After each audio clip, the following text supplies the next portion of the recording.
Very good morning, सुप्रभात, जय PW.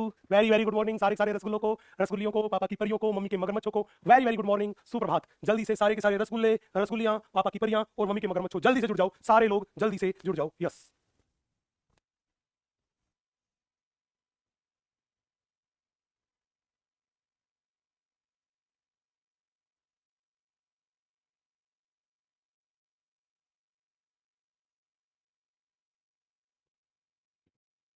जल्दी से पूरे भारत की रसगुल्ला आर्मी जल्दी से जुड़ जाए आज के बवंडर जबरदस्त जिंदाबाद लेक्चर में। और एक बार मुझे बता दे दोस्तों कि क्या ऑडियो एंड वीडियो एकदम क्लियर है? अगर ऑडियो एंड वीडियो क्लियर है तो स्क्रीन पे लिख दीजिए clear sir, clear sir, clear sir. फिर मचाते हैं मिलके तबाही। जल्दी से जुड़ जाओ सारे लोग बवंडर जबरदस्त जिंदाबाद लेक्चर में, जल्दी से जुड़ जाओ। मिलके फिर मचाएंगे एकदम तांडव तबाही। जल्दी से आ जाओ। क्लियर है? तो चलो दोस्तों, आपको याद होगा पिछले लेक्चर में हमने संयोजी ऊतक के बारे में बात शुरू करी थी और हमने ये बताया था कि शरीर में सर्वाधिक फैला हुआ और बहुतायत पाए जाने वाला ऊतक संयोजी ऊतक है और इसकी उत्पत्ति मीजोडर्म से होती है। ये शरीर के कुल भाग का 30 से 40% भाग बनाता है। ये शरीर के अन्य ऊतकों और अंगों को आपस में जोड़ने का काम करता है, उनके संयोजन का काम करता है, इसीलिए हमने इसको नाम दिया संयोजी ऊतक। उसके साथ साथ ये परिवहन का भी काम करता है, उसके साथ साथ ये सहारा प्रदान करने का, आलंबन का काम भी करता है। ये सारे काम थे संयोजी ऊतक के। हमने बोला था संयोजी ऊतक को देखोगे तो वहां पे तीन चीजें मिलेगी, बहुत सारी कोशिकाएं मिलेगी, मैट्रिक्स मिलेगा और क्या मिलेगा? तंतु। क्या मिलेगा? तंतु। अब हमने आपको बताया था कि संयोजी ऊतक के अंदर तंतु होते हैं, लेकिन रक्त एक ऐसा संयोजी ऊतक है जिसमें तंतु नहीं होते। तो हमने एक क्वेश्चन भी करवाया था जिसमें लिखा था कि सभी संयोजी ऊतकों में तंतु होते हैं। आपने जवाब दिया था नन्ना रे, सभी संयोजी ऊतकों में तंतु नहीं होते। फिर हमने संयोजी ऊतक का एक डायग्राम बनाया था और हमने उसमें बात की थी कि संयोजी ऊतक की कोशिकाएं कौन सी थी, संयोजी ऊतक का मैट्रिक्स कौन सा था और संयोजी ऊतक में तंतुओं के बारे में हमने बात करी थी। उसमें हम चार बहुत इंपॉर्टेंट प्रकार की कोशिकाएं थी जिनके बारे में मैंने थोड़ा डिटेल में बात करी थी। उनके बारे में मैंने बता दिया था। फाइब्रोब्लास्ट जिसे बोला था तंतुकोरक कोशिका, मैक्रोफेज जिसे बोला था वहदवक्षक कोशिका, तीसरी मास्ट कोशिका और चौथी वसा कोशिका एडिपोसाइट। हमने इन कोशिकाओं के बारे में बात कर ली थी। हमने मैट्रिक्स के बारे में भी बात कर ली थी कि मैट्रिक्स तंतुओं तथा कोशिकाओं के बीच में भरा होता है और रूपांतरित पॉलीसेकेराइड से बनता है और इसका स्रावण कनेक्टिव टिश्यू की कोशिकाएं करती है। अधिकतर भाग का स्रावण कर रही थी फाइब्रोब्लास्ट और थोड़े से भाग का स्रावण किया था मास्ट सेल। अब बच गया मेरे पास कनेक्टिव टिश्यू के तंतु। तो अब हम बात करते हैं उन तंतुओं के बारे में। तो एक बार जल्दी से स्क्रीन पर मुझे लिख के बता दीजिए हाउ द जोश। अगर जोश जबरदस्त है, जिंदाबाद है, तो आज की इस बेहतरीन जबरदस्त जिंदाबाद पोर्शन को मैं शुरू करता हूं। आ जाओ मेरे रसगुल्ला आर्मी के नौजवानों, मेरे लाडलो, कोई तो रोक लो, कोई तो रोक लो। आ जाओ भाई साहब। हम आप लोगों के सामने बात कर रहे थे बेटा, वो बात कर रहे थे कनेक्टिव टिश्यू के बारे में। हमने आपसे बोला था कि कनेक्टिव टिश्यू में हमने तीन चीजों के बारे में बात करी थी। सबसे पहले हमने बोला था कनेक्टिव टिश्यू की सेल्स के बारे में बात करी थी। कनेक्टिव टिश्यू की सेल्स के बारे में बात करी थी। हमने मान लिया ये जो हमें दिखाई दे रही है ये कनेक्टिव टिश्यू की सेल्स है। हमने बोला था कनेक्टिव टिश्यू में पाए जाते हैं तंतु, कनेक्टिव टिश्यू में पाए जाते हैं तंतु। ये लो जी, ये तंतु और यहां पे भरा हुआ था ये इस कनेक्टिव टिश्यू का मैट्रिक्स। यहां पे भरा हुआ है ये मेरे पास है इस कनेक्टिव टिश्यू का मैट्रिक्स। ये लो, हमने बोला ये मेरे पास कनेक्टिव टिश्यू का मैट्रिक्स है। तो तीन चीजें थी। हमने बोला ये गुलाबी रंग वाला जो है इसको हमने कह दिया मेरे बच्चे ये अपने पास है इस कनेक्टिव टिश्यू का मैट्रिक्स। हमने बोल दिया ये येलो कलर वाली जो है ये मेरे पास है कनेक्टिव टिश्यू की सेल। अब सबसे इंपॉर्टेंट ये सफेद रंग से जो मैंने बना रखा ये मेरे पास है कनेक्टिव टिश्यू के फाइबर्स, दैट इज तंतु। ये है कनेक्टिव टिश्यू के फाइबर्स, दैट इज तंतु। ये रहे। अब सबसे इंपॉर्टेंट बात ये निकल के आती है कि सर कनेक्टिव टिश्यू तीन चीजों से मिलकर बना था और मैंने पिछले ही लेक्चर में बता दिया था कि ये जो मैट्रिक्स हमें दिखाई दे रहा है ये कनेक्टिव टिश्यू का ये जो मैट्रिक्स दिखाई दे रहा है ये कोशिका और तंतुओं के बीच की खाली जगह में भरा हुआ है। कोशिका और तंतुओं के बीच में भरा हुआ दिखाई दे रहा है गुलाबी रंग का मैट्रिक्स है। अब सवाल था सर मैट्रिक्स का स्रावण तो कनेक्टिव टिश्यू की कोशिका ने किया, इस मैट्रिक्स के अधिकांश भाग का स्रावण किया था फाइब्रोब्लास्ट कोशिका ने जिसे बोला था तंतुकोरक कोशिका, और कुछ भाग का स्रावण किया था वो किया था मास्ट कोशिका ने। लेकिन ये बात बताओ कि ये जो मेरे पास फाइबर्स है ये जो तंतु है इन तंतुओं का स्रावण कौन करता है, इनको कौन बनाता है? तो काम की बात सुनना कि जैसे मैट्रिक्स का स्रावण इस कनेक्टिव टिश्यू की कोशिकाएं करती है उसी तरह इन तंतुओं का निर्माण, इन तंतुओं का स्रावण भी कनेक्टिव टिश्यू की कोशिका करती है और वो कोशिका कोई और नहीं, उस कोशिका का नाम है फाइब्रोब्लास्ट। तो मैंने बोला कि इनका स्रावण फाइब्रोब्लास्ट, इनका स्रावण फाइब्रोब्लास्ट कोशिका करती है।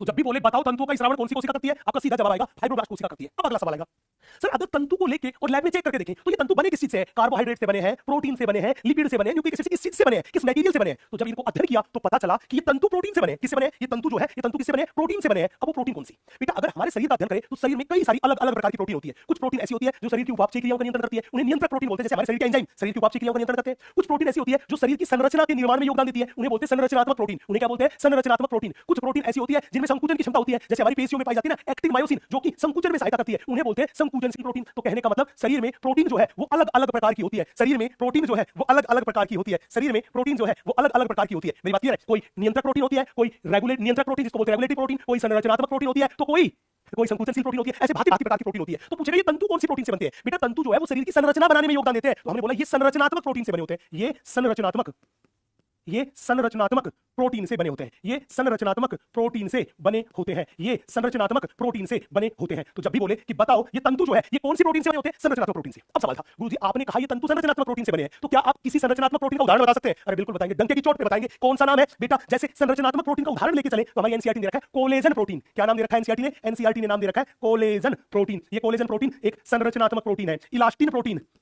इलास्टिन प्रोटीन, इलास्टिन प्रोटीन, ये इलास्टिन प्रोटीन है, ये भी संरचनात्मक प्रोटीन है। तो जैसे कोलेजन प्रोटीन हुआ, इलास्टिन प्रोटीन हुआ, ये संरचनात्मक प्रोटीन है और ये किसका निर्माण करती है? तंतुओं का। अब पूछेगा सर आपने ये बात तो फिक्स कर दी कि तंतु संरचनात्मक प्रोटीन से बने, बहुत बहुत इंपॉर्टेंट लाइन है बेटा, ये एक वर्ड ही सारी चीजों की कहानी बदल देगा। तो प्रोटीन कौन सी प्रोटीन तंतुओं का निर्माण करती है? संरचनात्मक प्रोटीन है, वो कनेक्टिव टिश्यू के तंतुओं का निर्माण करती है। पूछेगा सर एक बात बताओ, कनेक्टिव टिश्यू में जो तंतु है इन तंतुओं का कार्य क्या है? क्या आप हमें कार्य बता सकते हैं? हमने कहा जी बिल्कुल, हम कनेक्टिव टिश्यू के तंतुओं का कार्य बता सकते हैं। क्या ये तंतु जो होते हैं ये जिस भी ऊतक में होंगे, कनेक्टिव टिश्यू में होंगे, तो ये कनेक्टिव टिश्यू को मजबूती प्रदान करते हैं, शक्ति प्रदान करते हैं। पहला काम। तो इस कनेक्टिव टिश्यू को लचीलापन प्रदान करते हैं, इस कनेक्टिव टिश्यू को प्रत्यास्थता प्रदान करते हैं। तो जब भी पूछे कार्य तो मैंने बोला तंतु ऊतक को मजबूती, तंतु ऊतक को मजबूती, या मैं इसी को बोल दूं शक्ति। मजबूती का मतलब शक्ति, लचीलापन, लचीलापन तथा शक्ति, लचीलापन तथा और क्या प्रदान करते हैं? प्रत्यास्थता, प्रत्यास्थता प्रदान करते हैं, प्रत्यास्थता प्रदान करते हैं। ये कहानी अपने पास है, ये इन तंतुओं के बारे में कहानी है। तो ये पूरी की पूरी तंतुओं की कहानी मेरे हिसाब से एकदम क्लियर हो गई होगी। एक एक कॉन्सेप्ट दिमाग में छप गया होगा, दिल में उतर गया होगा और मस्त मस्त दोनों में चमक गया होगा। तो अगर ऐसी बात है तो स्क्रीन पर दिल निकाल के फेंक दो और ये कहानी एक बार नोट कर लो बड़े अच्छे तरीके से। ठीक है मेरे दोस्त, जल्दी से नोट कीजिए, जल्दी से नोट कीजिए।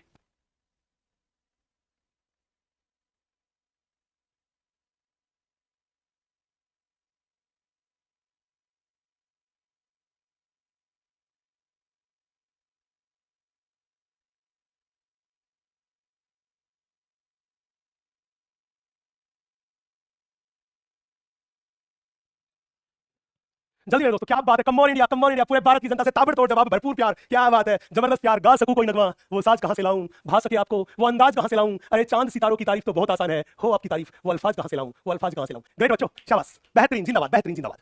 चलो भाई, इतनी बात आप लोगों ने नोट कर ली। अब हम कॉन्सेप्ट को थोड़ा आगे बढ़ाते हैं। बच्चे हमने ये कहा कि तंतुओं के बारे में, कनेक्टिव टिश्यू के तंतुओं के बारे में बात कर ली और हम यहाँ तंतु के बारे में बात करें कि तंतु किससे बनते हैं? संरचनात्मक प्रोटीन से बनते हैं, जैसे कोलेजन प्रोटीन हुआ, जैसे इलास्टिन प्रोटीन हुआ। अब वो पूछेगा तंतुओं के प्रकार के बारे में बताइए। बेटा कनेक्टिव टिश्यू के तंतु जो थे वो अपने पास मुख्य रूप से 3 प्रकार के होते हैं, एक कोलेजन तंतु, दूसरा इलास्टिन तंतु और तीसरा रेटिकुलर तंतु। 3 प्रकार के होते हैं, लेकिन हमारी एनसीईआरटी माता ने केवल 2 ही प्रकार के तंतुओं के बारे में बात कर रखी है, एक तो कोलेजन तंतु और दूसरा इलास्टिन तंतु। तो मैं भी आपसे इन 2 के बारे में बात करके जाऊंगा, बहुत ध्यान से, बहुत इत्मीनान से देखिएगा। तो मैं हेडिंग डालता हूं कनेक्टिव टिश्यू तंतुओं के प्रकार, कनेक्टिव टिश्यू तंतुओं के प्रकार, कनेक्टिव टिश्यू तंतुओं के प्रकार। बहुत बहुत इंपॉर्टेंट, बहुत बहुत जबरदस्त बात। बेटा कनेक्टिव टिश्यू के तंतु है, इन तंतुओं में हम 2 प्रकार के तंतुओं के बारे में बात कर रहे हैं। पहला मेरे पास है कोलेजन तंतु, पहला मेरे पास है कोलेजन तंतु। इस कोलेजन तंतु को ही हम बोलते हैं बेटा श्वेत तंतु। इसी को अपन क्या बोल के चलते हैं? इस कोलेजन तंतु को ही हम बोल के चलते हैं श्वेत तंतु। दूसरा तंतु मेरे पास है, उसको अपन बोलते हैं इलास्टिन तंतु। बेटा इस इलास्टिन तंतु को ही हम बोल के चलते हैं पीत तंतु। इस इलास्टिन तंतु को ही हम बोल के चलते हैं पीत तंतु। तो मैं पहला सवाल आप लोगों की तरफ फेंक रहा हूं, बड़े ध्यान से देखना। सवाल ये था सर, ये कोलेजन तंतु जो है, इन कोलेजन तंतु को श्वेत तंतु क्यों बोला? बेटा इन कोलेजन तंतु को श्वेत तंतु इसलिए बोला क्योंकि ये सफेद रंग के होते हैं तथा चमकीले होते हैं, सफेद रंग के होते हैं तथा चमकीले होते हैं, इसलिए इनको बोल दिया श्वेत तंतु, इसलिए इनको बोल दिया श्वेत तंतु। जबकि इलास्टिन तंतु को पीत तंतु क्यों बोला? क्योंकि ये पीले रंग के दिखाई देते हैं। कैसे रंग के? पीले रंग के दिखाई देते हैं। तो हमने बोला ये सफेद तथा चमकीले होते हैं, तथा चमकीले होते हैं, ये सफेद तथा चमकीले होते हैं। जब भी बोले इलास्टिन तंतु के बारे में तो हमने बोला ये पीले रंग के होते हैं, हमने बोला ये पीले रंग के होते हैं, ये पीले रंग के होते हैं, ये पीले रंग के होते हैं। कौन से तंतु? इलास्टिक तंतु, पीत तंतु। अब सवाल था सर इन कोलेजन तंतुओं को कोलेजन नाम क्यों दिया, इन्हें इलास्टिन क्यों नाम दिया? याद करो मैंने बोला था कनेक्टिव टिश्यू के तंतु संरचनात्मक प्रोटीन से बने हैं, जैसे कोलेजन प्रोटीन, जैसे इलास्टिन प्रोटीन। तो ध्यान रखना कोलेजन तंतु ऐसे तंतु थे जो कोलेजन प्रोटीन से बने होते हैं। किससे बने होते हैं? हमने बोला ये कोलेजन प्रोटीन से बने, से बनते हैं। ये कौन सी प्रोटीन से बनते हैं? हमने बोला ये कोलेजन प्रोटीन से बनते हैं। जबकि ये इलास्टिन तंतु कौन सी प्रोटीन से बनते हैं? नाम ही इलास्टिन है, इसका मतलब कौन सी प्रोटीन है रसगुल्ले? ऐसे घूर घूर से मत देख, बड़े इत्मीनान से पढ़, कौन सी प्रोटीन से? हमने बोला इलास्टिन प्रोटीन से। तो हमने बोला ये इलास्टिन प्रोटीन से बनते हैं, प्रोटीन से बनते हैं। तो हमने बोला वो कोलेजन प्रोटीन से बनते हैं और ये कौन सी प्रोटीन से बनते हैं? ये इलास्टिन प्रोटीन से बनते हैं। अब बड़े ध्यान से देखना, एक सवाल है जो कि पूछ पूछ के पूछा हुआ है और बायोमोलिक्यूल वाले चैप्टर में मैं बताऊंगा भी। अगर पूछे कि जंतु के शरीर में सर्वाधिक पाए जाने वाली प्रोटीन कौन सी है, सवाल पूछेगा बताओ जंतु के शरीर में सर्वाधिक पाए जाने वाली प्रोटीन कौन सी है, तो उस प्रोटीन का नाम कौन सी प्रोटीन होगा? Collagen protein. कौन सी प्रोटीन होगा? Collagen protein. तो मैंने बोला जंतु के शरीर में सर्वाधिक पाई जाने वाली प्रोटीन, पाई जाने वाली प्रोटीन, तो प्रोटीन का नाम क्या दोगे बेटा? Collagen protein. तो इस प्रोटीन का नाम ही है मेरे बच्चे कौन सी प्रोटीन? Collagen protein. बहुत बहुत इंपॉर्टेंट बात है और बायोमोलिक्यूल्स वाले जैव अणु वाले चैप्टर में ये क्लियर लाइन है और नीट में ये सवाल जो है ये पूछ पूछ के पूछा हुआ सवाल है। नीट में तो ये पूछ पूछ के पूछा हुआ सवाल है। बोला सर ठीक है। गुरुजी एक बात बताओ, हमने कहा पूछो सर, अगर हम इन कोलेजन तंतुओं को और इन इलास्टिन तंतुओं को दोनों को देखें तो हम कैसे पहचाने कि कौन से तो कोलेजन तंतु है और कौन से इलास्टिन तंतु है? बड़े ध्यान से देखना बेटा, जब भी हम कोलेजन तंतुओं को देखते हैं तो मान लीजिए ये मेरे पास जो दिखाई दे रहा है ये मेरे पास कोलेजन तंतु है, ये मेरे पास कोलेजन तंतु है। अगर हमसे कोई इलास्टिन तंतु के बारे में, तो जब भी इलास्टिन तंतु को देखोगे तो ये मेरे पास जो दिखाई दे रहे हैं ये मेरे पास इलास्टिन तंतु है। दोनों में क्या खास बात देखी? खास बात ये देखी कि कोलेजन तंतु जो थे ये तो बंडल के रूप में है, किसके रूप में? बंडल के रूप में, जबकि इलास्टिन तंतु अकेला है। पहली बात। दूसरी बड़ी बात, कोलेजन तंतु असाकित है जबकि इलास्टिन तंतु जो है वो है साकित। तो मैं ये दोनों लाइन लिखता हूं कि हमेशा हमेशा बंडल के रूप में हमेशा बंडल के रूप में पाए जाते हैं, हमेशा बंडल के रूप में पाए जाते हैं। तो जब भी बोले कोलेजन के बारे में तो याद रखना कोलेजन तंतु वो जो हमेशा बंडल के रूप में पाए जाते हैं, जबकि ये इलास्टिक तंतु जो है ये अकेला होता है, हमेशा एकल तंतु के रूप में होता है। हमने बोला हमेशा एकल तंतु के रूप में होता है, रूप में पाए जाते हैं, हमेशा एकल तंतु के रूप में पाए जाते हैं, हमेशा एकल तंतु के रूप में पाए जाते हैं। कौन से? इलास्टिक तंतु। पहले बेटा ये जो इतने से मैंने डिफरेंस लिखा है ना, इन इतने से डिफरेंस को नोट कर लीजिए। इसके बाद मैं और आगे की कंसेप्चुअल बात थोड़ी सी करता हूं, आगे बढ़ता हूं। जल्दी से नोट कर लो रे पापा की परियो, मम्मी के मगरमच्छो, जल्दी से नोट करो, जल्दी से नोट करो। तबाही मचा देंगे, बवंडर मचा देंगे। यस। नंदिनी नाम की बच्ची पूछ रही है सर इलास्टिन प्रोटीन कहां पाई जाती है? अरे कनेक्टिव टिश्यू में जो इलास्टिन नाम के तंतु है वो इलास्टिन प्रोटीन ही है। यस, हमारे शरीर में पाई जाती है, कनेक्टिव टिश्यू में पाई जाती है। हां, जहां जहां कनेक्टिव टिश्यू होगा, जहां जहां इलास्टिन तंतु होंगे, मतलब इलास्टिन प्रोटीन है बालिके। कोई तो रोक लो। नोट हुआ? अब भाई बड़े ध्यान से देखना, हम कॉन्सेप्ट को थोड़ा सा आगे बढ़ाते हैं, बड़े ध्यान से देखिएगा। अब एक सवाल था गुरुजी, हम यहाँ पे इलास्टिन तंतु और कोलेजन तंतुओं के बारे में बात कर रहे हैं, हमने कहा बिल्कुल बात कर रहे हैं। यहाँ पे आपने बोला कि कोलेजन तंतु हमेशा बंडल के रूप में पाए जाएंगे और इलास्टिन तंतु जो थे वो एकल होंगे, पहली बात। दूसरा, कोलेजन तंतु जो थे वो असाकित होते हैं जबकि ये कैसे होते हैं? साकित होते हैं। एक और खास बात भैया, कोलेजन तंतु जो है उनमें प्रत्यास्थता नहीं होती। प्रत्यास्थता का मतलब फिजिक्स में पढ़ा होगा ना कि रबर था, उसको पकड़ के खींचा तो लंबा हो गया, छोड़ते ही दोबारा अपनी नॉर्मल कंडीशन में आ गया। इसी को तो बोलते हैं इलास्टिसिटी, प्रत्यास्थता। तो याद रखना कोलेजन तंतुओं में प्रत्यास्थता नहीं होती जबकि इलास्टिन तंतुओं में प्रत्यास्थता होती है। तो बहुत बहुत इंपॉर्टेंट बात, हमने बोला इलास्टिन तंतु जो है वो कैसे होते हैं? साकित होते हैं तथा कैसे होते हैं? प्रत्यास्थ। जबकि कोलेजन तंतु कैसे होते हैं? अशाखित तथा अप्रत्यास्थ। अशाखित तथा अप्रत्यास्थ तंतु। जबकि इलास्टिन तंतु कैसे होते हैं? हमने बोला ये मेरे पास है साकित तथा प्रत्यास्थ, साकित तथा प्रत्यास्थ तंतु, साकित तथा प्रत्यास्थ तंतु। पूछेगा गुरुजी एक बात बताओ,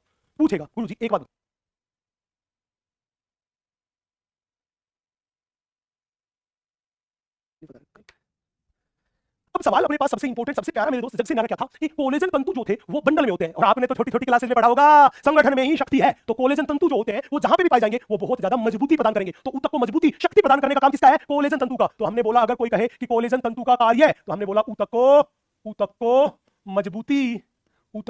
मजबूती या मैं कहूं शक्ति, ऊतक को मजबूती या शक्ति प्रदान करना। तो हमने बोला ये ऊतक को मजबूती या शक्ति प्रदान करते हैं। कौन से तंतु मेरे बच्चे? कोलेजन तंतु। लेकिन अगर कोई कहे इन इलास्टिन तंतुओं का कार्य बताओ, तो इलास्टिन तंतु जो है वो लचीले होते हैं। तो जहां पर इलास्टिन तंतु होंगे वहां लचीलापन होगा। जैसे हमारे नाक का ये पार्ट जो है ये लचीलापन दिखा रहा है। ये लचीलापन क्यों है? क्योंकि यहाँ पर इलास्टिन तंतु है। कान का ये ईयर पिन्ना है ये फोल्ड हो रहा है, लचीलापन दिखा रहा है। ये लचीलापन, ये प्रत्यास्थता किसकी वजह से है? ये अपने पास इलास्टिन तंतुओं की वजह से है। तो मैंने बोला ये ऊतक को लचीलापन तथा प्रत्यास्थता प्रदान करते हैं।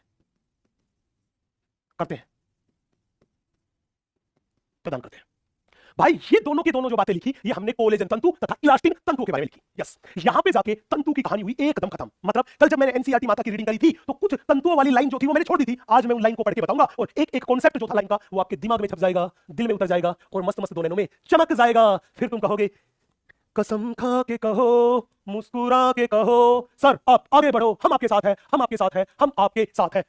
तो एक बार जल्दी से इतनी सी बात नोट कर लीजिए, फिर मैं आगे चलता हूं एनसीईआरटी माता की लाइन को पढ़ के और फिर आपको बताता हूं, फिर आगे चलता हूं। यस, चलिए भाई जल्दी से मेरे को बता दीजिए। यस, जल्दी से बता दीजिए। यस, क्या बात नोट हो गया। चलो भाई अब बड़े ध्यान से देखना। एक बच्चा डाउट पूछ रहा है प्रत्यास्थता का मतलब। बेटा रबड़ को खींचते हैं, रबड़ लंबा हो जाता है, छोड़ते ही वो दोबारा से अपनी पुनः अवस्था में आ जाता है। इस गुण को कहते हैं प्रत्यास्थता। फिजिक्स वाले सर जब फिजिक्स पढ़ाएंगे तो फिजिक्स में पूरा का पूरा चैप्टर होता है, इसमें बताया जाएगा। तो प्रत्यास्थता का मतलब होता है, इंग्लिश में होता है इलास्टिसिटी। इसका मतलब होता है किसी चीज का दोबारा से अपनी सामान्य अवस्था में लौट के आना, यही मेरे पास प्रत्यास्थता है। चलो अब कहानी सुनाते हैं एनसीईआरटी की वो भूली बिसरी लाइन जो पिछले लेक्चर में मैंने छोड़ दी थी, मैं उसको अभी कवर करता हूं, बड़े ध्यान से देखना। हमने यहां पे बात करा था कि रक्त को छोड़कर सभी संयोजी ऊतकों में कोशिका संरचनात्मक प्रोटीन, याद रखना, जब याद रखना बहुत प्यारी सी बात है, याद रखना बहुत प्यारी सी बात है, तंतु कौन सी प्रोटीन से बनते हैं? संरचनात्मक प्रोटीन से। संरचनात्मक प्रोटीन के तंतुओं का स्राव करती है, कौन करती है? कोशिका, और उस कोशिका का नाम है तंतुकोरक कोशिका, फाइब्रोब्लास्ट कोशिका। यस, ये हमने लिख दिया। अब वो मेरे पास है, वो कौन से है? हमने बोला जैसे कोलेजन हुआ, जैसे इलास्टिन हुआ, उन्हें क्या बोलते हैं? कोलेजन और इलास्टिन तंतु बोलते हैं। ये तंतु क्या काम करते हैं? हमने बोला ये ऊतक को शक्ति प्रदान करते हैं, प्रत्यास्थता प्रदान करते हैं तथा लचीलापन प्रदान करते हैं, लचीलापन प्रदान करते हैं। ये यहां से लेके यहां तक की ये जो लाइन थी, ये मैंने पिछले लेक्चर में छोड़ दी थी। अब ये कहानी एकदम कवर हो चुकी है कि यहां से लेके यहां तक की पूरी लाइन का एक कॉन्सेप्ट कवर हो चुका है। एनसीईआरटी माता ने इन तंतुओं के बारे में बस इतनी सी बात कही है। तो अब मेरे को बता दो, अगर एनसीईआरटी माता की इतनी सी लाइन एकदम क्लियर है, तो एक बार स्क्रीन पे मेरे दोस्त आग लगाना तो बनता है, एक बार स्क्रीन पर आग लगाना तो बनता है, आग लगाना तो बनता है। यस, जल्दी से आग लगाना तो बनता है। यस, जल्दी से स्क्रीन पर आग लगाना तो बनता है। यस यस, कुछ बच्चे लिख रहे हैं सर चैट बंद कर दीजिए। मैं रेस्पेक्टेड बैच मैनेजर से कहना चाहूंगा कि आपको ऐसा लग रहा है कि चैट में कोई भी बालक जो था वो फालतू की बकवासबाजी कर रहा है, जिसकी वजह से बच्चों की पढ़ाई खराब हो रही है, चाहे वो कुछ उल्टा सीधा लिखे नहीं लिखे, लेकिन अगर क्लास डिस्टर्ब हो रही है, आपको ऐसा लगता है तो आप परमानेंटली उसको ब्लॉक कर दीजिए। बिल्कुल कोई लोड लेने की जरूरत नहीं है, क्योंकि क्लास में ऐसे असामाजिक तत्व बिल्कुल नहीं चाहिए जो बच्चों की पढ़ाई में बाधा पहुंचाए, खुद पढ़ना नहीं है, किसी दूसरे को पढ़ने ना दे, तो उनको परमानेंटली आप ब्लॉक कर दीजिए सर। हाँ, और फिर उनको तब तक अनब्लॉक मत करना जब तक मैं ना कहूं, और मैं कभी कहता नहीं हूं। जो लोग हैं मुझे जानते हैं अच्छी तरह से कि जिसको एक बार ब्लॉक कर दिया, मैं कभी उसकी सिफारिश अनब्लॉक करने की नहीं करता, क्योंकि मेरी लिस्ट में दूसरा चांस नहीं है, दूसरा चांस मेरी लिस्ट में नहीं है। यस, तो आप कर दीजिए उनको परमानेंटली ब्लॉक, ताकि बाकी बच्चों की पढ़ाई सलीके से हो सके। यस, इतनी सी कहानी मेरे हिसाब से क्लियर होगी। अब मैं कहानी को थोड़ा आगे बढ़ाता हूं, और आगे बढ़ाने से पहले मैं आपसे बात करना चाहूंगा कि सर आप हमें ये बताइए कि कनेक्टिव टिश्यू कितने प्रकार के हैं। बहुत ध्यान से, बहुत इत्मीनान से हम बात कर रहे हैं टाइप्स ऑफ कनेक्टिव टिश्यू के बारे में, जिसको अपन बोलते हैं कनेक्टिव टिश्यू के प्रकार, जिसको अपन बोलते हैं मेरे बच्चे कनेक्टिव टिश्यू के प्रकार। बच्चे जब भी हमसे कोई कनेक्टिव टिश्यू के प्रकार पूछे कि कनेक्टिव टिश्यू को कितने प्रकार में बांटा गया है, तो हमारे दिमाग में आएगी कि सर किस चीज के आधार पर बांटा गया, वो कौन सा गुण धर्म था जिसके आधार पर कनेक्टिव टिश्यू का वर्गीकरण किया गया। तो बड़े ध्यान से, बड़े इत्मीनान से देखिएगा बच्चे, हमारे पास ये जो कनेक्टिव टिश्यू है, इस कनेक्टिव टिश्यू का जो वर्गीकरण करा गया वो मैट्रिक्स तथा तंतुओं के आधार पर किया गया। किसके आधार पर? मैट्रिक्स तथा तंतुओं के आधार पर। तो हमने बोला कनेक्टिव टिश्यू का जो वर्गीकरण करा गया वो किस चीज के आधार पर? हमने बोला मैट्रिक्स तथा तंतुओं के आधार पर। हमने बोला मैट्रिक्स तथा तंतुओं के आधार पर, आधार पर।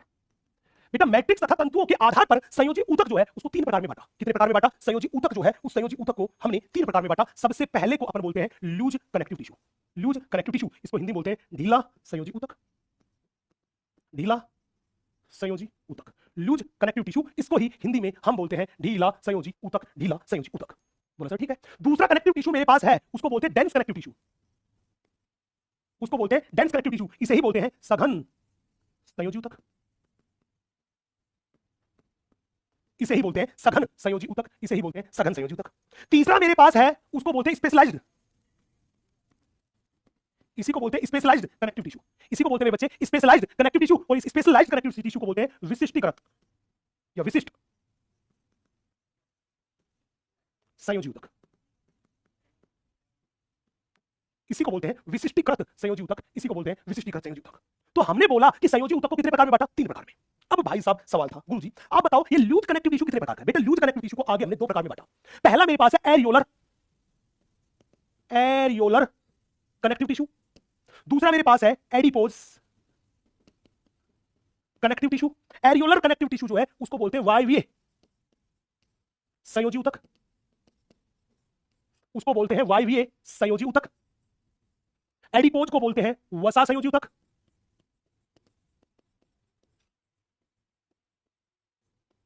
वसा संयोजी ऊतक। डेंस कनेक्टिव टिश्यू जो है, इस डेंस कनेक्टिव टिश्यू को अपन बोलते हैं दो प्रकार में डिवाइड किया। कितने प्रकार में? दो प्रकार में। एक है सघन नियमित, सघन नियमित, सघन नियमित, जिसको अपन बोलते हैं डेंस रेगुलर, जिसको बोलते हैं डेंस रेगुलर। दूसरा मेरे पास है सघन अनियमित, सघन अनियमित, इसको अपन बोलते हैं डेंस इरेगुलर, इसको बोलते हैं डेंस इरेगुलर। सघन अनियमित, इसको बोलते हैं डेंस इरेगुलर, इसको बोलते हैं डेंस इरेगुलर। स्पेशलाइज्ड विशिष्टीकृत संयोजी ऊतक, बड़े ध्यान से देखना बेटा, विशिष्टीकृत संयोजी ऊतक के दो भाग हैं। पहला मेरे पास है कंकालीय संयोजी ऊतक, पहला मेरे पास है कंकालीय संयोजी ऊतक। इस कंकालीय संयोजी ऊतक में वो चीज आती है जो कंकाल तंत्र का निर्माण करती है। मतलब अगर इसका उदाहरण दूं तो इसमें अपने पास आती है, वो आती है बोन्स, जिनमें अपने पास अस्थियां, कार्टिलेज, जिसमें अपने पास शामिल है उपास्थियां। अस्थियां और उपास्थियां कंकालीय संयोजी ऊतक में आती है। अगला मेरे पास है, उसको बोलते हैं तरल, या मैं कहूं संवहनीय, तरल या मैं कहूं संवहनीय संयोजी ऊतक। तरल या मैं कहूं संवहनीय संयोजी ऊतक। जब भी कोई कहे तरल या संवहनीय संयोजी ऊतक में कौन आता है बेटा? तरल या संवहनीय संयोजी ऊतक में ही जब भी इसका उदाहरण पूछे तो इसी का उदाहरण मेरे पास है ब्लड, इसी का उदाहरण मेरे पास है लिम्फ, जिसको अपन बोलते हैं लसिका। तो रक्त तथा लसिका जो है वो तरल या संवहनीय संयोजी ऊतक में आता है। तो इस तरह से मैं बात करके चलूं तो संयोजी ऊतक मेरे पास मैट्रिक्स और तंतुओं के आधार पर 3 प्रकार का होता है। वो 3 प्रकार कौन-कौन से हैं और उन्हें आगे कैसे डिवाइड किया गया है, ये पूरी की पूरी टेबल एक बार बना लीजिए, फिर हम एक एक करके बात करते हैं। सबसे पहले हम कहानी आपको सुनाएंगे, वो सुनाएंगे लूज कनेक्टिव टिश्यू के बारे में, जिसे हमने बोला ढीला संयोजी ऊतक या शिथिल संयोजी ऊतक। ढीले का मतलब शिथिल संयोजी ऊतक। जल्दी से इतनी सी बात नोट कर ले, जल्दी से जल्दी से।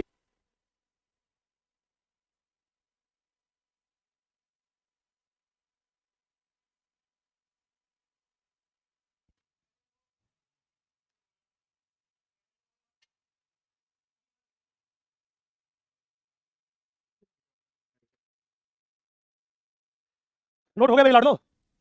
जल्दी बताओ। नोट हो गया तो अपन थोड़ा सा आगे चलते हैं, मिलके मचाते बवंडर। और हम सबसे पहले आप लोगों से बात करना पसंद करेंगे, वो बात करना पसंद करेंगे इस लूज कनेक्टिव टिश्यू के बारे में। हम आप लोगों से बात करना पसंद करेंगे सबसे पहले इस लूज कनेक्टिव टिश्यू के बारे में, जिसको हमने बोला ढीला या शिथिल संयोजी ऊतक। इसी को बोल देते हैं बेटा ढीला या मैं कहूं शिथिल संयोजी ऊतक।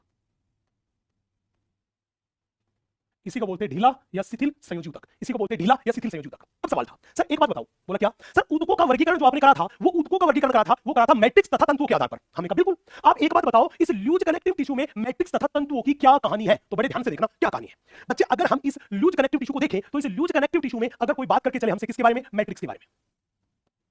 इसमें कोई हमसे बात करके चले मैट्रिक्स के बारे में, या फिर हमसे कोई बात करके चले यहाँ पे वो बात करके चले फाइबर्स के बारे में, दैट इज तंतुओं के बारे में, फाइबर्स के बारे में, दैट इज तंतुओं के बारे में। अगर इन दोनों चीजों के बारे में बात करके चले तो हम बात करेंगे मात्रा के बारे में। किसके बारे में? मात्रा के बारे में। तो ध्यान रखना लूज कनेक्टिव टिश्यू वो कनेक्टिव टिश्यू था जिसमें मैट्रिक्स की मात्रा सबसे ज्यादा थी। तो सबसे ज्यादा मैट्रिक्स है, ये ऊपर की साइड तीर लगाया, इसका मतलब मैट्रिक्स की मात्रा कैसी थी? सबसे ज्यादा थी। लेकिन तंतुओं की संख्या यहाँ पे थी, वो थी कम। तंतुओं की संख्या यहाँ पे थी कम। अब पूछेगा कि भाई आप बताओ इस लूज कनेक्टिव टिश्यू में मैट्रिक्स की मात्रा तो सबसे ज्यादा थी, लेकिन अगर उस मैट्रिक्स को देखें तो वो कैसा था? वो एकदम ठोस था कि बहुत गाढ़ा था, शहद के जैसा या फेविकोल के जैसा गाढ़ा था कि वो एकदम पानी की तरह पतला था? कैसा था बेटा? इस लूज कनेक्टिव टिश्यू का मैट्रिक्स जो था वो अर्ध तरल मैट्रिक्स था। तो जब भी बोले कि मैट्रिक्स बहुत ज्यादा होता है और कैसा होता अपने पास, हमने बोला अर्ध तरल मैट्रिक्स। अर्ध तरल मैट्रिक्स। तो कान खोल के बात सुन लीजिएगा, बात सुन लीजिएगा। सूर्यांशु नाम का बालक पूछ रहा है सर मैट्रिक्स क्या होता है? बेटा मैट्रिक्स जो था ये अंतरकोशिकीय पदार्थ था जो कि कोशिकाओं के बीच के अवकाश में भरा था। इसे अंतरकोशिकीय पदार्थ कह दो चाहे मैट्रिक्स कह दो, ये एक ही बात है। यस, ये तो मैं शुरू में ही बता चुका हूं मेरे झंडू। यस देखो, तो जब भी पूछे लूज कनेक्टिव टिश्यू में मैट्रिक्स की मात्रा ज्यादा, तंतुओं की मात्रा कम, और ये मैट्रिक्स होता है, ये होता है अर्ध तरल। ये क्या होता है? अर्ध तरल। अब बोला एक बात बताओ, ये मैट्रिक्स की मात्रा बहुत ज्यादा है और मैट्रिक्स किस किसके बीच भरा था? याद करो किस किसके बीच भरा था? ये कनेक्टिव टिश्यू की कोशिका और तंतुओं के बीच की जो जगह थी उसमें मैट्रिक्स भरा था। बोलो यस की नो, जल्दी बताओ। यस की नो, यस की नो। मैट्रिक्स जो था वो किस किसके बीच भरा था? हमने बोला कोशिकाओं तथा तंतुओं के बीच भरा था। कोशिकाओं तथा तंतुओं के बीच भरा था।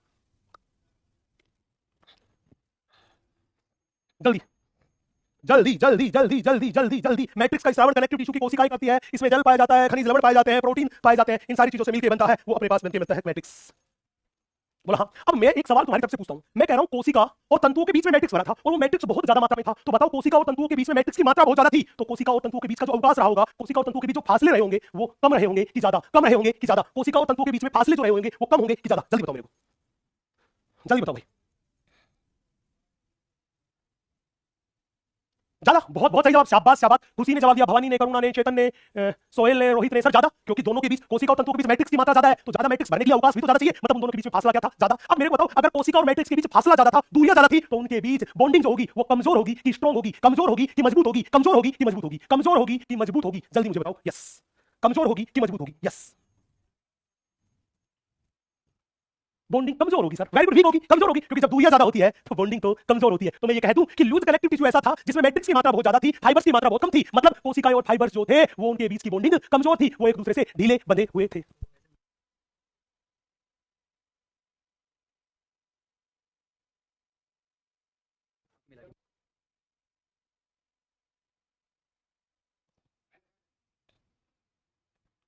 तो अब मैं सीधी लैंग्वेज में आपको एक बात कह दूं क्या, कि लूज कनेक्टिव टिश्यू वो टिश्यू था जिसमें कोशिकाओं और तंतुओं के बीच की दूरियां ज्यादा थी, फासले ज्यादा थे। इसका मतलब वो एक दूसरे से ढीले बंधे हुए थे। तो मैंने बोला इसमें सेल्स तथा तंतु ढीले बंधे होते हैं। सेल्स तथा तंतु ढीले बंधे होते हैं।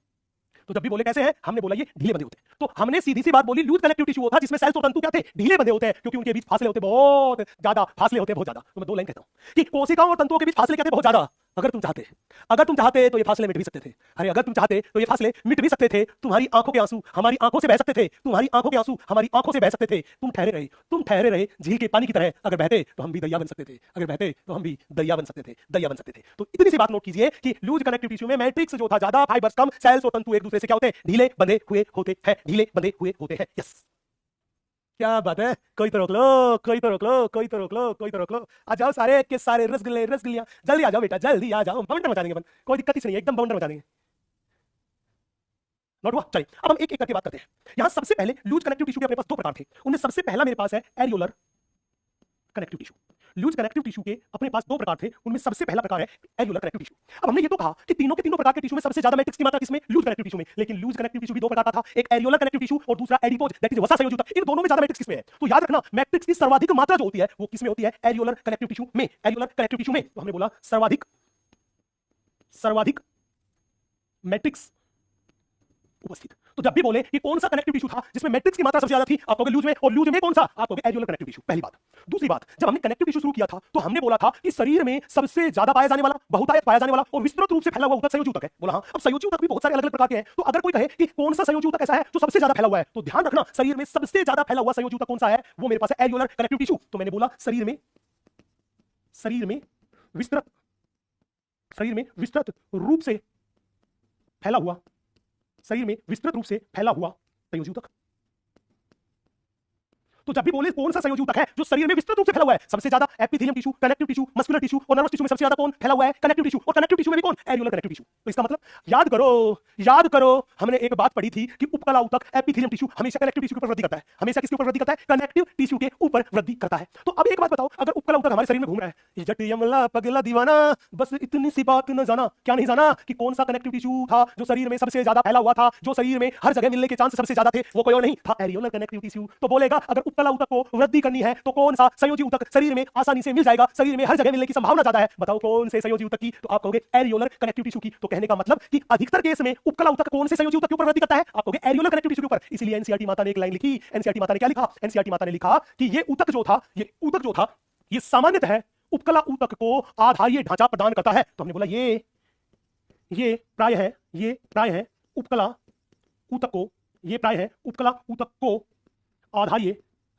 प्राय है उपकला ऊतक को, आधारीय ढांचा प्रदान करता है।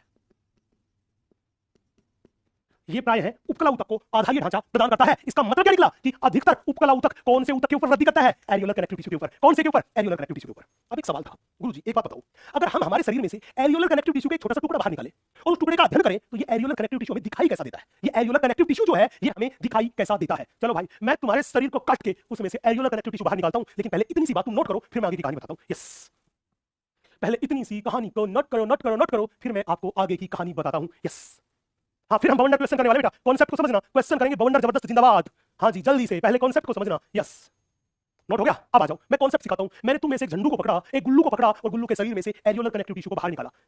एरियोलर कनेक्टिव टिश्यू को कहां से बाहर निकाला, तुम्हारी त्वचा के स्किन के नीचे से बाहर निकाला। और जब नीचे से बाहर निकाला तो ये कैसा दिखाई दिया, बड़े ध्यान से, बड़े इत्मीनान से देखिएगा।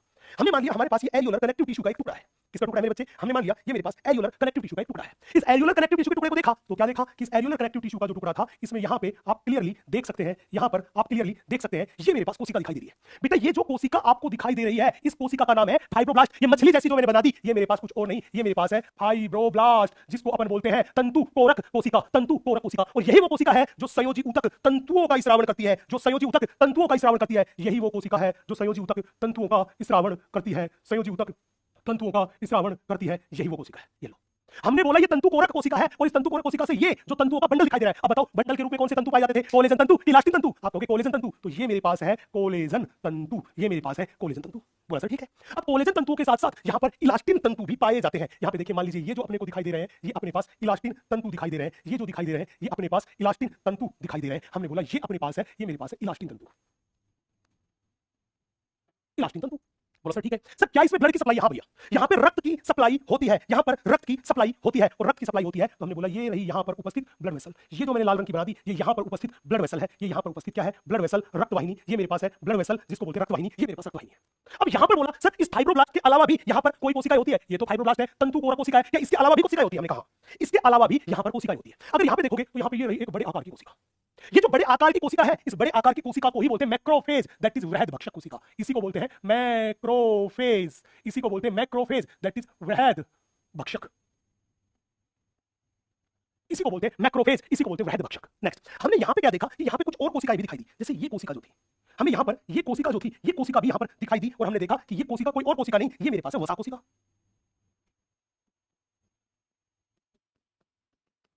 वसा कोशिका। इसके साथ साथ हमें कुछ और कोशिकाएं भी यहां पर दिखाई दी। मान लीजिए यहां पर ये जो कोशिका हमें दिखाई दी, हमने मान लिया ये जो कोशिका मुझे दिख रही है, इस कोशिका को बोलते हैं बेटा मास्ट सेल। Mast cell. अब एनसीईआरटी क्या कहती है कि इसमें कोशिकाएं तो कई सारी होती है, लेकिन अगर कोई पूछे कि सबसे ज्यादा कौन सी कोशिका होती है, सबसे ज्यादा कौन सी कोशिका यहां पर पाई जाती है, तो हमने बोला ये रहा मैट्रिक्स, ये पूरा का पूरा मैट्रिक्स। अब पूछेगा सबसे ज्यादा कौन सी कोशिका पाई जाती है, तो एनसीईआरटी माता लिखती है कि इसमें मुख्यतः है कौन सी पाई जाती है, फाइब्रोब्लास्ट कोशिका, मैक्रोफेज कोशिका और मास्ट कोशिका पाई जाती है। तो हमने बोला इसमें प्राय है फाइब्रोब्लास्ट, मैक्रोफेज तथा मास्ट सेल्स पाई जाती है। पूछेगा सर एक बात और बताओ, अगर हमें शरीर में इस एरियोलर संयोजी ऊतक को देखना हो तो ये शरीर में कहां पर मिलेगा? बड़े ध्यान से देखना। अगर कोई कहे इस एरियोलर संयोजी ऊतक का शरीर में उदाहरण बताओ, तो हमने बोला ये त्वचा के नीचे पाया जाता है। एग्जांपल, त्वचा के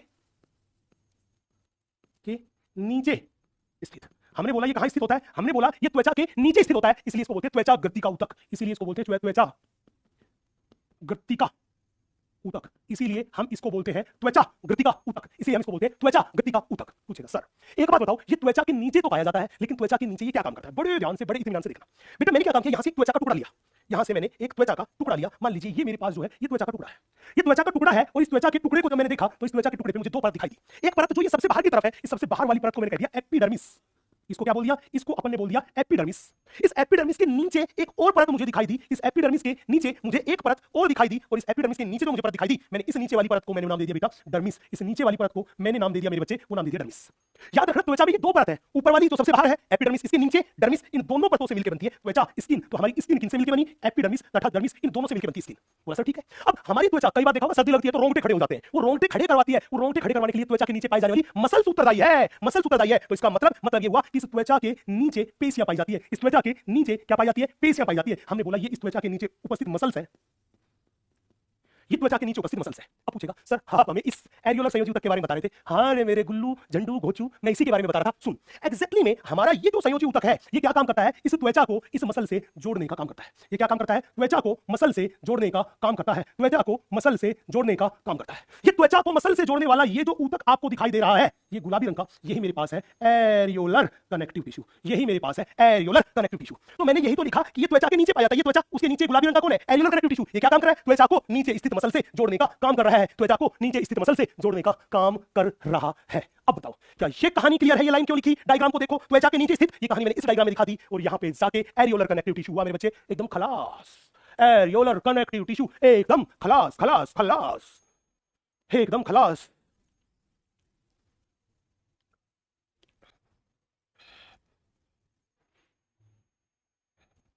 चल भैया कहानी क्लियर है?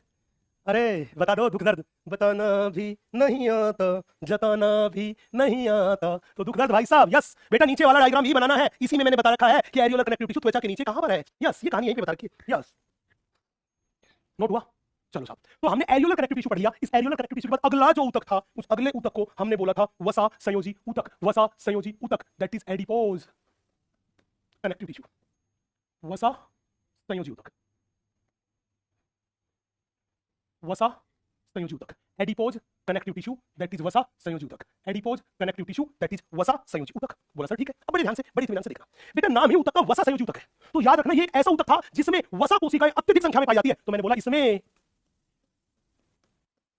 मुख्यतः वसा कोशिकाएं पाई जाती है, इसमें मुख्यतः वसा कोशिकाएं पाई जाती है। तो ये एक ऐसा ऊतक है जिसमें कौन सी कोशिकाएं पाई जाती है? मुख्य रूप से वसा कोशिकाएं पाई जाती है। अब सवाल तो ये था इस सब वो वसा कोशिकाएं क्या काम करती है? बेटा बहुत ध्यान से देखना, बहुत ध्यान से देखना, वो वसा कोशिकाएं क्या काम करती है। हमने बोला एक इंसान है, एक व्यक्ति है, वो व्यक्ति डेली 2 रोटी खाता है। 2 रोटी खाता है क्यों? क्योंकि उसका शरीर इतना ही काम करता है कि 2 रोटी से उसको उतनी ऊर्जा मिल जाती है। अगर 2 के बजाय कोई इंसान 5 रोटी खाने लगे तो बताओ उसने कितनी रोटी अतिरिक्त खाई? काम तो वो 2 रोटी का ही कर रहा है, लेकिन खाना खाने लगा कितनी? 5 रोटी वाला। तो 2 रोटी वाला काम कर रहा है, 5 रोटी खाने लगा, तो अतिरिक्त भोजन जो था वो 3 रोटी था कि नहीं था? बोला हाँ सर। तो हमने बोला कि एक इंसान ने लिया अत्यधिक भोजन, एक इंसान जो था उसने क्या लिया? अत्यधिक भोजन। एक इंसान जो था उसने क्या लिया मेरे बच्चे, अत्यधिक भोजन लिया। अब इस अत्यधिक भोजन से क्या मतलब है? अरे अत्यधिक भोजन से मतलब वो था कि वो भोजन जो शरीर में यूज नहीं आ रहा, शरीर उसे तुरंत उपयोग में नहीं लेता। तो मैंने बोला शरीर द्वारा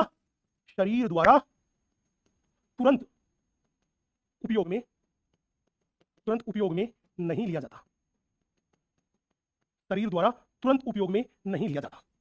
बोला सर ठीक है, शरीर द्वारा तुरंत उपयोग में नहीं लिया जाता। बोला सर ठीक है, उस भोजन को बोलते हैं अत्यधिक भोजन। तो बोला कि वो 3 रोटियां जो थी वो एक्स्ट्रा थी, तो उसका क्या होगा? बेटा जो अत्यधिक भोजन था, हमारा शरीर उस अत्यधिक कार्बोहाइड्रेट को वसा में कन्वर्ट करता है। तो मैंने बोला शरीर क्या काम करेगा? मैंने बोला शरीर अत्यधिक भोजन को वसा में बदल लेता है। शरीर क्या काम करता है? जो अत्यधिक भोजन था उसको किसमें बदल दिया? वसा में बदल दिया। और आपको पता है वसा की क्रियाशीलता कम है, तो उसे लंबे समय तक संग्रहित रखा जा सकता है। तो बोला वसा में तो बदल लिया, अब इसको इकट्ठा कहां करेगा? तो याद रखना फिर क्या करेगा? फिर इस वसा को त्वचा के नीचे एडिपोज टिश्यू में संग्रहित कर दिया जाता है। फिर क्या किया? हमने बोला वसा को त्वचा के नीचे एडिपोज ऊतक या मैं कहूं सेल्स में संग्रहित कर दिया जाता है।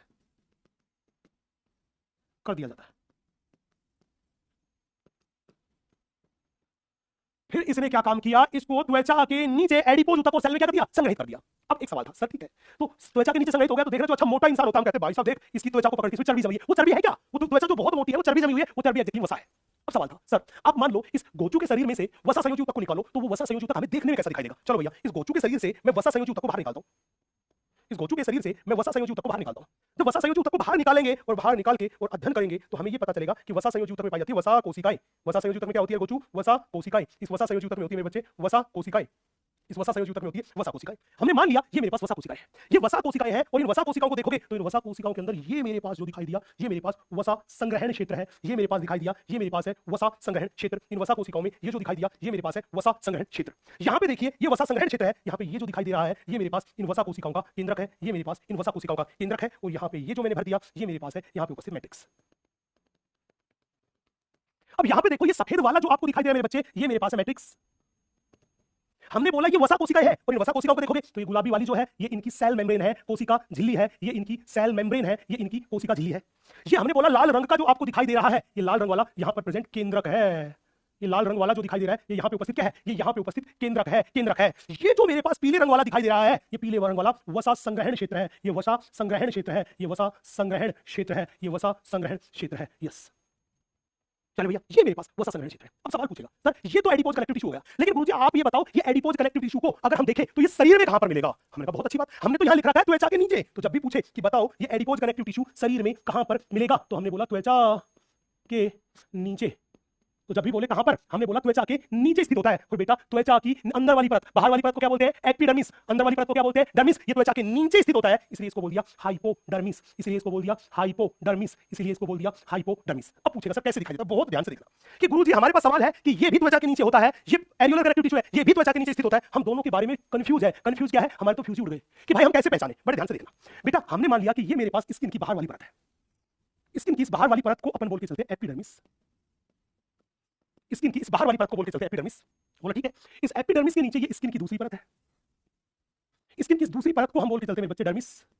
बोले ये लो जी, इसको बोल के चलते हैं डर्मिस। इन दोनों परतों से मिलकर क्या बनती है? त्वचा बनती है। अब हमने बोला कि इसके नीचे पाया जाता है, वो पाया जाता है क्या? ऊतक। कौन सा ऊतक? चाहे मेरे पास एरियोलर कनेक्टिव टिश्यू हो वो भी त्वचा के नीचे है, चाहे मेरे पास एडिपोज कनेक्टिव टिश्यू हो वो भी त्वचा के नीचे है, तो अब बड़े ध्यान से बड़े इत्मीनान से देखना बेटा, हमने मान लिया अपने पास ये गुलाबी रंग का जो दिखाई दे रहा है ये तो मेरे पास है एडिपोज कनेक्टिव टिश्यू। ये तो मेरे पास कौन सा है? Adipose connective tissue. और हमने मान लिया ये जो मेरे पास हरे रंग वाला जो दिखाई दे रहा है, ये हरे रंग वाला जो दिखाई दे रहा है ये मेरे पास है, ये सॉरी हरे रंग वाला दिखाई दे रहा है ये मेरे पास है एडिपोज कनेक्टिव टिश्यू। ये मेरे पास है एडिपोज कनेक्टिव टिश्यू। और ये जो गुलाबी दिखाई दे रहा है, ये गुलाबो दिखाई दे रहा है, ये मेरे पास है एरियोलर कनेक्टिव टिश्यू। अब देखो कोई सा भी कनेक्टिव टिश्यू रहे, चाहे एडिपोज रहे चाहे एरियोलर रहे, दोनों ही कहां है? त्वचा के नीचे है। यस त्वचा के नीचे है। यस अब मेरे बच्चे इतनी सी बात को नोट कर लीजिए, और यहीं पे जाके ये एडिपोज कनेक्टिव टिश्यू है ये भी हुआ एकदम खलास। यहीं पर जाकर एडिपोज कनेक्टिव टिश्यू भी हुआ एकदम खलास। तो अब ये एकदम खलास हो गए। हम इस लूज कनेक्टिव टिश्यू से संबंधित कुछ क्वेश्चंस चेक करके देखते हैं किसमें कितना है दम। हाँ जी चेक करके देख लेते हैं, जल्दी से इतनी सी बात को नोट कीजिए, फिर हम चेक करके देखते हैं किसमें कितना है दम। यस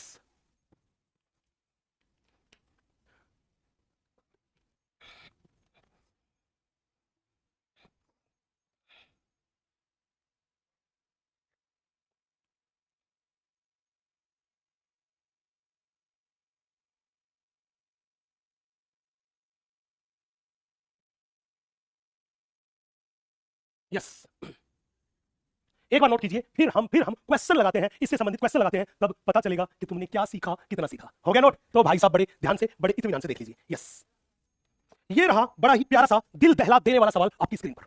ये रहा बड़ा ही प्यारा सा दिल दहला देने वाला सवाल आपकी स्क्रीन पर। यस यस, हमने बोला ये सवाल है, और इस सवाल को लगाने के लिए आपको समय दिया मैंने 60 सेकंड्स का। जल्दी से सवाल लगाइए। बहुत प्यारा, बहुत खूबसूरत, बहुत जबरदस्त सवाल आपकी स्क्रीन पर है मेरे दोस्त, जल्दी से लगाइए।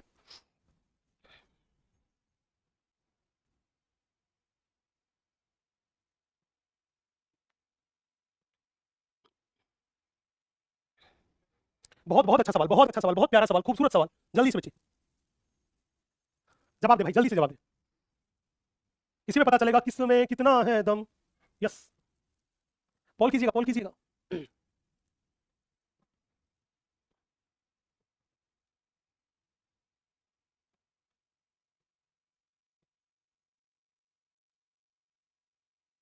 चले देखते हैं। ये कह रहा है निम्नलिखित 4 कथनों को पढ़िए। भैया ये 4 कथन पढ़ने हैं और उनमें से सही को चयन करना है कि कितने कथन सही है। 4 में से कितने कथन सही है ये हमें चयन करना है। देखना, ये कह रहा है वसा ऊतक एक प्रकार का ढीला संयोजी ऊतक है। हाँ बिल्कुल सही बात है, जो मुख्य रूप से त्वचा के नीचे स्थित होता है। बिल्कुल सही बात है, बिल्कुल सही बात है। ये कह रहा है वसा को संग्रहित करने के लिए एरियोलर ऊतक की कोशिकाएं विशिष्टीकृत होती है। नहीं, वसा को संग्रहित करने के लिए वसा कोशिकाएं विशिष्टीकृत है। वसा कोशिकाओं का काम ही वसा का संग्रहण करना है और वो वसा ऊतक में पाई जाती है। मुख्य रूप से एरियोलर ऊतक का मुख्य काम वसा का संग्रहण करना नहीं है, गलत बात है। संयोजी ऊतक की कोशिकाएं रूपांतरित पॉलीसेकेराइड का इस्तेमाल करती है। हाँ, ये रूपांतरित पॉलीसेकेराइड ही तो बनाता था मैट्रिक्स, बिल्कुल सही बात है, परंतु तंतुओं का नहीं। अरे भाई, संयोजी ऊतक की फाइब्रोब्लास्ट कोशिकाएं तंतुओं का इस्तेमाल भी करती है। मतलब ये बात क्या हो गई? गलत बात हो गई। नेक्स्ट, एरियोलर ऊतक उपकला ऊतक के लिए एक आधारीय ढांचे के रूप में कार्य करता है। बिल्कुल, क्योंकि शरीर में विस्तृत रूप से फैला हुआ ऊतक कौन सा है? संयोजी ऊतक, एरियोलर ऊतक। तो उपकला ऊतक को वृद्धि करने के लिए शरीर में आसानी से उपलब्ध हो जाएगा। तो कितनी बातें सच्ची है? 2 बातें सच्ची है, पहली वाली एंड चौथी वाली। इसलिए उत्तर गया 3, उत्तर गया 3, उत्तर गया 3। देखते हैं भारत की कितनी जनता ने 3 आंसर किया है ना? कहीं मोए मोए मत करवा लेना यार। पूरी शिद्दत के साथ देखते हैं कितनी जनता ने उत्तर 3 दिया है। ओ माय गॉड, 45% जनता का एकदम सही जवाब, और सबसे तेज जवाब दिया है आकिब ने, फिर विवेक ने, फिर नंदिनी ने, फिर वेदांश ने, फिर गुलफाम ने, फिर शीतल राठौर ने, फिर ऋषि ने, फिर मोनिका ने, फिर आयुष ने, और फिर केशु ने। बेहतरीन, जबरदस्त, क्या बात, क्या बात। 45% जनता का सही जवाब। जिन लोगों ने गलत दिया था, जिन लोगों ने 3 कथन को सही माना था, पक्का उन लोगों ने गलती यहीं पर करी होगी, यहीं पर करी होगी। और अगर ऐसे लोग जिनने गलत आंसर किया था, उनको अगर अपनी गलती पकड़ में आ गई तो एक बार स्क्रीन पे आग लगा दो भाई। फिर मैं अगले क्वेश्चन में देखता हूं किसमें कितना दम है। जल्दी बेटा, ये क्वेश्चन जो है ये नोट्स में लिखने की जरूरत नहीं है, ये नोट्स में लिखने की जरूरत नहीं है, ये क्वेश्चंस नोट्स में लिखने की जरूरत नहीं है। नोट्स की पीडीएफ आपके पास है, देखते रहिएगा, कभी गड़बड़ घोटाला हो। चले भैया, चलो अगला सवाल मैं आपकी तरफ फेंकता हूं, लपकना। लेकिन उससे पहले एनसीईआरटी माता की ये लाइंस देख लेते हैं। एनसीईआरटी माता की लाइंस देख लेते हैं। एनसीईआरटी माता कह रही है संयोजी ऊतक को कितने प्रकार में विभक्त किया? 3 प्रकार में, लचीला दैट इज ढीला संयोजी ऊतक, सघन संयोजी ऊतक, और विशिष्टीकृत संयोजी ऊतक। फिर कह रहा है शिथिल संयोजी ऊतक में कोशिका और तंतु एक दूसरे से अर्ध तरल आधारी पदार्थ। बेटा ये अर्ध तरल आधारी पदार्थ जो होता है यही होता है मैट्रिक्स। आधारी पदार्थ किसको बोलते हैं बेटा? मैट्रिक्स का ही दूसरा नाम है। चाहे आधारी पदार्थ लिख दो, चाहे आधात्री लिख दो, वो किसका नाम है? मैट्रिक्स का। वो शिथिलता से जुड़े होते हैं, दैट इज ढीले जुड़े होते हैं। ये कहां पाया जाता है? त्वचा के नीचे पाया जाता है, इसलिए बोल दिया त्वचा ग्रंथि का ऊतक। ये प्राय है उपकला ऊतक के लिए आधारीय ढांचे का कार्य करता है। कौन? Areolar connective tissue. इसमें 3 प्रकार की कोशिकाएं, फाइब्रोब्लास्ट कोशिकाएं, महाभक्षाणु या वैध भक्षाणु दैट इज मैक्रोफेज, और मास्ट कोशिकाएं पाई जाती है। और ये कहां स्थित होता है? मुख्यतः त्वचा के नीचे स्थित होता है। उसके बाद अगला ऊतक मेरे पास था, वो था वसा संयोजी ऊतक, जो कि त्वचा के नीचे स्थित होता है। और ये क्या काम करता है? यह ऊतक की कोशिकाएं वसा का संग्रहण करती है, और वसा का संग्रहण करने वाली कोशिका को बोलते हैं एडिपोसाइट या वसा कोशिकाएं कहते हैं। ये कह रहा है भोजन के जो पदार्थ प्रयोग में नहीं आते, मतलब एक्सिस भोजन हो गया, वे वसा के रूप में परिवर्तित कर इस ऊतक में संग्रहित कर दिए जाते हैं। उनको शरीर किसमें बदलता है? वसा में बदलता है, और फिर त्वचा के नीचे इस ऊतक में संग्रहित कर देता है। क्या नाम था? वसा ऊतक, वसा ऊतक। ये एनसीईआरटी माता की लाइंस है, जिन सारी लाइंस को हमने बड़े सलीके से कवर कर लिया है। ठीक है, अब दोबारा क्वेश्चन पे चलूं, अगर तुम कहो जल्दी बता दो, जल्दी बता दो, जल्दी बता दो, जल्दी बता दो, जल्दी बता दो। यस, जल्दी बता दो, जल्दी बता दो। यस, मन्नत त्रिपाठी, बेटा पढ़ाई पे ध्यान दे, है ना, इतना ही कहूंगा, नहीं तो फिर मैं लपेट लूंगा, हो जाएगी मोय मोय मोय मोय, है ना। तो पुराने बच्चे उनको खूब अच्छी तरह पता है, कितना भयंकर लपेटूंगा फिर, है ना। तो पढ़ाई पे ध्यान दे, इसी में भलाई है। यस, चलो अगला क्वेश्चन लगाइए। बहुत प्यारा सा सवाल आपकी स्क्रीन पर, और इस सवाल को लगाने के लिए मिलेंगे आपको 45 सेकंड्स का समय। जल्दी से सवाल को लगाइए, पॉल कीजिए। यस,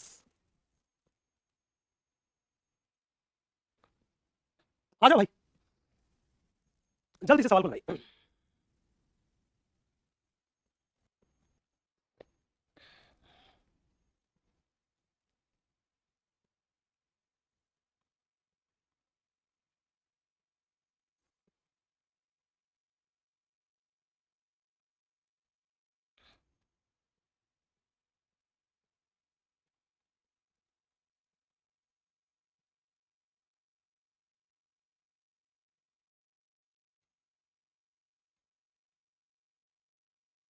देखो, ये कह रहा है निम्नलिखित में से किस संयोजी ऊतक में फाइब्रोब्लास्ट, दीर्घ बक्षाणु दैट इज वृहद बक्षाणु या मैक्रोफेज एवं मांस कोशिकाएं पाई जाती है। याद करो, अभी पढ़ा था हमने कि एरियोलर कनेक्टिव टिश्यू में तीन प्रकार की कोशिकाएं मुख्य रूप से पाई जाती है। तो उत्तर क्या जाएगा? Areolar connective tissue, areolar connective tissue. दिखाओ कंप्यूटर जी। ओ वाओ, 79% जनता का एकदम सही जवाब। क्या बात, क्या बात, क्या बात, क्या बात, क्या बात, क्या बात। और यहाँ पे चित्राम ने सबसे पहले जवाब दिया, उसके बाद विवेक, फिर लोकेश, फिर अंकित, फिर नीरज, फिर साक्षी, फिर हसन, फिर शिवम, फिर हिमांशु और फिर दिव्यांशु। क्या बात है, सारे सारे बच्चों, गजब बच्चों गजब। इसी बात पे हम ले चलते हैं आपको एक और सवाल की तरफ, एक और सवाल की तरफ। बड़ा प्यारा सा सवाल है, जल्दी से जवाब दे दीजिए भाई। बहुत प्यारा, बहुत खूबसूरत सवाल, पूरी शिद्दत के साथ जवाब दीजिएगा और आपकी रैंक भी स्क्रीन पर लिखते रहना मेरे दोस्त। यस,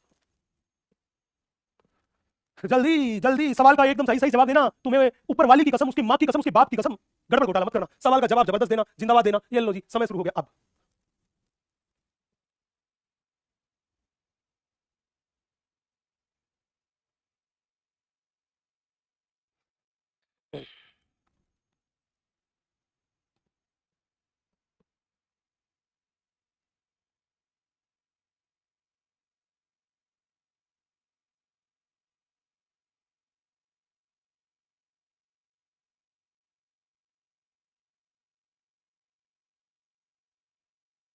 देखना मेरे बच्चे, बड़े ध्यान से देखना। ये कह रहा है सही सुमेलित विकल्प का चयन कीजिए। ये कह रहा है उपास्थि ढीला संयोजी ऊतक नहीं, उपास्थि तो विशिष्ट संयोजी ऊतक में आता है। गलत बात है। ये कह रहा है टेंडन, बेटा टेंडन को बोलते हैं कंडरा और कंडरा सघन संयोजी ऊतक में आता है। ये भी बात गलत है। ये कह रहा है एडिपोज ऊतक, एडिपोज ऊतक तो एक ढीला संयोजी ऊतक है, इसने सघन लिखा। ये भी बात गलत है। ये कह रहा है एरियोलर ऊतक ढीला संयोजी ऊतक, हमने कहा हाँ जी हाँ जी, ये 4 नंबर वाली बात एकदम सही बात है। ये 4 नंबर वाली बात एकदम सही बात है। ओ भाई साहब, 82% जनता का सही जवाब, एकदम सही जवाब। क्या बात, क्या बात, क्या बात, मजा आ गया भाई, क्या बात। विवेक ने सबसे सही आंसर किया, फिर उसके बाद अब्दुल ने, फिर विवेक वर्मा ने, फिर रिंकू ने, फिर हसन ने, फिर फैजल ने, फिर लोकेश ने, फिर शुभ ने, फिर वेदांश ने और फिर राती ने। वेरी गुड, शाबाश शाबाश शाबाश, बेहतरीन बच्चों, बेहतरीन, जबरदस्त, जिंदाबाद।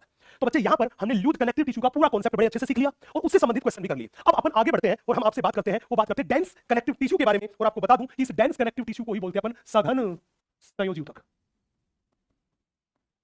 इसी को बोलते हैं सघन संयोजी ऊतक। या इसी का एक और नाम भी है, that is fibrous connective tissue, जिसको अपन हिंदी में बोलते हैं तंतुमय योजी ऊतक। अब सवाल था, सर इस कनेक्टिव टिश्यू की क्या खास बात थी? भाई बड़े ध्यान से सुनना। बच्चा कह रहा है नींद आ रही है। अरे मेरे झंडू, पढ़ने वाले लोगों की नींद नहीं आती मेरे बेटा, जिनको पढ़ाई लिखाई से कोई मतलब नहीं उनको आती है। पर किसी ने बड़ी अच्छी सी बात कही है कि लोग कहते हैं कि प्यार करने वाले को नींद कहाँ आती है। अरे लोग कहते हैं कि प्यार करने वाले को नींद कहाँ आती है? कोई इस गोचू से भी प्यार कर ले, इसको नींद बहुत आती है, इसको नींद बहुत आती है, इसको नींद बहुत आती है। भाई क्या बात है, क्या बात है, कोई तो रोक लो इस गोचू को। यस, अब देखो बेटा, सघन संयोजी ऊतक के बारे में बात कर रहे हैं। अब इसी बारे में बात करते हैं, बड़े ध्यान से देखना। सबसे पहले कोई पूछेगा सर इस सघन संयोजी ऊतक में आप बताओ मैट्रिक्स की मात्रा के बारे में बात करो। आप इस सघन संयोजी ऊतक में फाइबर्स दैट इज तंतुओं के बारे में बात करो, फाइबर्स दैट इज तंतुओं के बारे में बताओ। इन दो चीजों का वर्णन करो, इन दो चीजों में क्या खास बात है। तो ध्यान रखना, सघन संयोजी ऊतक वो था जिसमें मैट्रिक्स की मात्रा तो थी बहुत कम, लेकिन तंतुओं की मात्रा थी बहुत ज्यादा। अब बताओ, अगर मैट्रिक्स की मात्रा बहुत कम थी तो इसका मतलब तंतु तथा कोशिकाएं एक दूसरे के क्या होंगे? बहुत पास पास होंगे। और यहाँ पे तंतुओं की मात्रा बहुत ज्यादा थी, तो तंतु को बनाने वाली कोशिकाएं दैट इज फाइब्रोब्लास्ट कोशिकाएं भी बहुत ज्यादा संख्या में होगी। तो मैंने बोला यहां पर इसमें मुख्यतः फाइब्रोब्लास्ट सेल्स पाई जाती है। अब हमने बोला फाइब्रोब्लास्ट कोशिका और तंतुओं के बीच मैट्रिक्स की मात्रा बहुत कम, इसका मतलब तंतु और कोशिका एक दूसरे के बहुत बहुत नजदीक। तुम याद रखना, सघन संयोजी ऊतक वो ऊतक था जिसमें फाइब्रोब्लास्ट कोशिकाएं और तंतु मजबूती से बंधे होते हैं। तो हमने बोला इसमें फाइब्रोब्लास्ट सेल्स तथा तंतु मजबूती से बंधे होते हैं।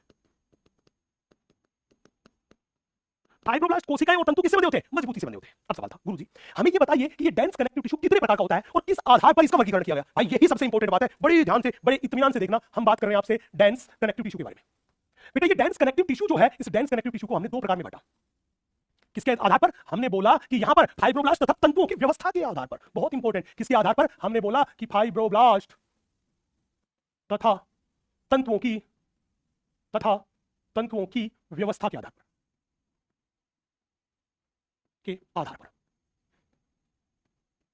फाइब्रोब्लास्ट तथा तंतुओं की व्यवस्था के आधार पर कितने प्रकार बांटा? दो प्रकार बांटा। पहला प्रकार जो मेरे पास है उसको हमने बोल दिया सघन नियमित,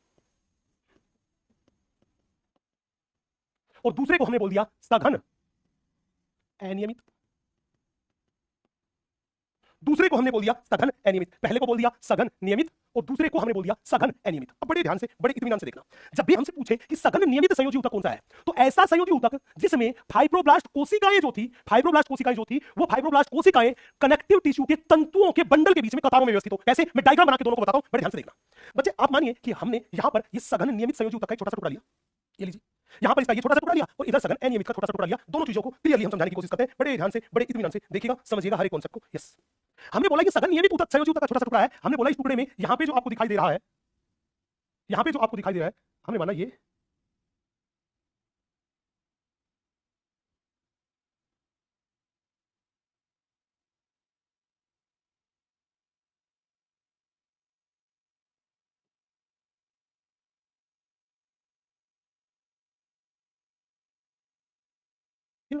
हमने बोला यहां पे देखिए ये कोलेजन तंतुओं के बंडल है। क्या है कोलेजन तंतुओं के बंडल? एक बंडल ये रहा, एक बंडल ये रहा और एक बंडल ये रहा। ये कोलेजन तंतुओं के बंडल है और ये बंडल एक दूसरे के समांतर है, तो इसलिए हमने बोला, हमने ये लिखा, ये मेरे पास है कोलेजन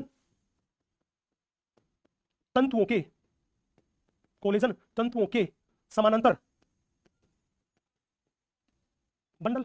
ये कोलेजन तंतुओं के समांतर क्या अपने पास बंडल है, ये कोलेजन तंतुओं के समानांतर बंडल है। हमने क्या देखा, इन कोलेजन तंतुओं के समानांतर बंडल के बीच में यहां पे देखिए, ये मेरे पास जो आपको दिखाई दे रही है, ये अपने पास फाइब्रोब्लास्ट कोशिकाएं हैं। ये अपने पास जो दिखाई दे रही है, ये फाइब्रोब्लास्ट कोशिकाएं हैं। ये लो, ये हमें जो दिखाई दे रही है, ये फाइब्रोब्लास्ट कोशिकाएं हैं।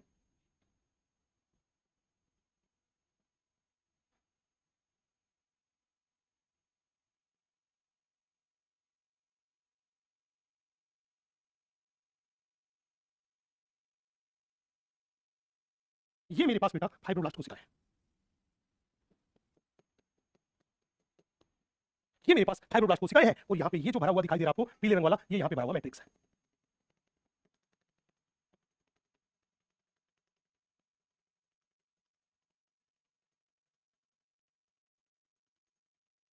ये मेरे पास यहाँ पे भरा हुआ मैट्रिक्स है। तो हमने बोला ये मेरे पास जो पीले रंग वाला है, ये मेरे पास यहाँ पे भरा हुआ मैट्रिक्स है। अब बड़े ध्यान से देखना, ये फाइब्रोब्लास्ट कोशिकाएं लाइन में लगी हुई नहीं है, कतार में है कि नहीं है। जैसे स्कूल में प्रेयर जो होती है, प्रार्थना होती है, हम भी तो लाइन में खड़े होते हैं। तो यहाँ पे देखना, ये मेरे पास जो है, ये मेरे पास है फाइब्रोब्लास्ट की कतार, ये मेरे पास है फाइब्रोब्लास्ट की कतार, ये मेरे पास है फाइब्रोब्लास्ट की कतार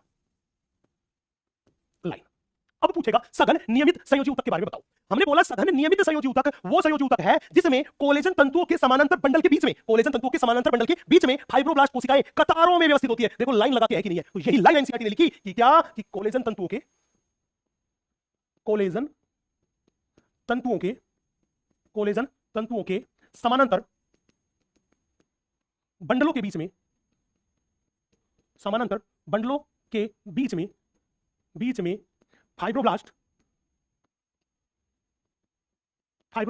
सेल कतारों में व्यवस्थित होती है, कतारों में व्यवस्थित होती है।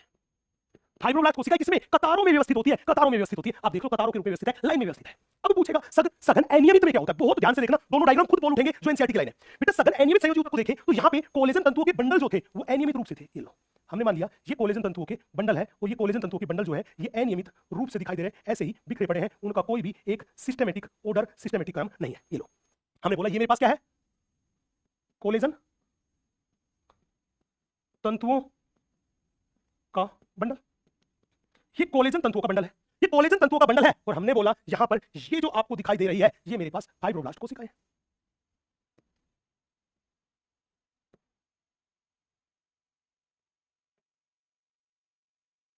ये फाइब्रोब्लास्ट कोशिकाएं या फाइब्रोब्लास्ट कोशिकाएं भी है। साथ ही साथ इन फाइब्रोब्लास्ट कोशिकाओं के साथ ही साथ यहां पर हमें कुछ दूसरी कोशिकाएं भी दिखाई दी, लाइक एडिपोज सेल। कौन सी कोशिका दिखाई दी? ये लीजिए, कुछ दूसरी कोशिका भी हमें दिखाई दी और दूसरी कोशिका को अपन बोलते हैं एडिपोज सेल। अब यहां पे देखो, ये एडिपोज सेल हो गई, ये हो गया इनका मैट्रिक्स।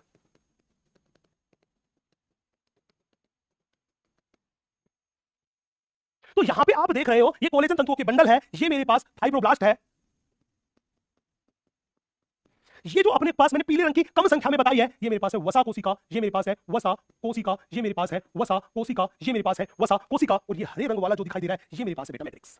अब दोनों में बहुत इंपॉर्टेंट बात, अब दोनों में चेक करके देख लो। यहां पर तो कोलेजन तंतुओं के बंडल समांतर क्रम में व्यवस्थित है, यहां अनियमित रूप से बिखरे पड़े हैं। यहां पर फाइब्रोब्लास्ट कोशिकाएं कतारों में व्यवस्थित है, यहां पर अनियमित रूप से बिखरी पड़ी है। तो मैं ये कह दूं कि सघन अनियमित संयोजी ऊतक वो ऊतक था जिसमें तंतुओं, और तंतुओं में मुख्यतः कौन से? कोलेजन तंतु, मुख्यतः कौन से? कोलेजन तंतु तथा कोशिकाएं, दैट इज फाइब्रोब्लास्ट कोशिकाएं अनियमित रूप से बिखरी हुई होती है। तो हमने बोला इसमें तंतु मुख्यतः कौन से?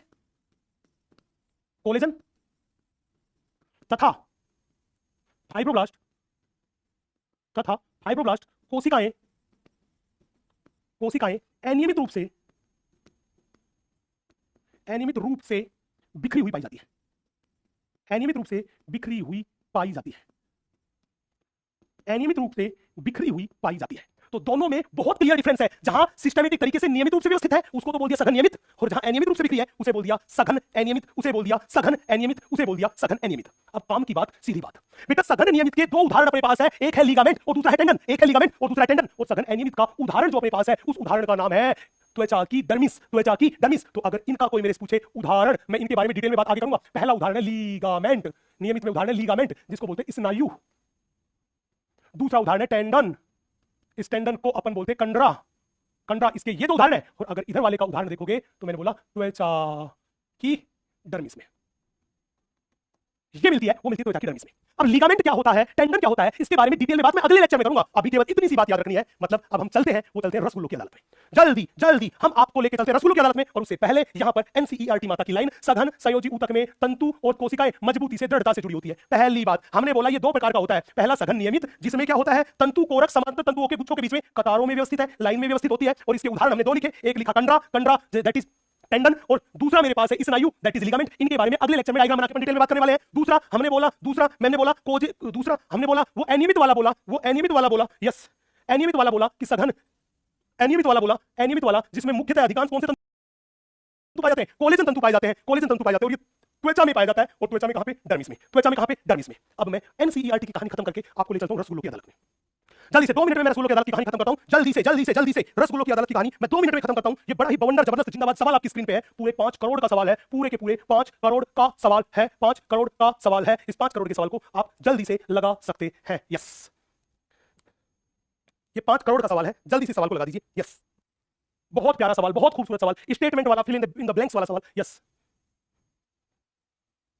सारे पहले फिल इन द ब्लैंक्स भर लेना, उसके बाद सवाल लगेगा।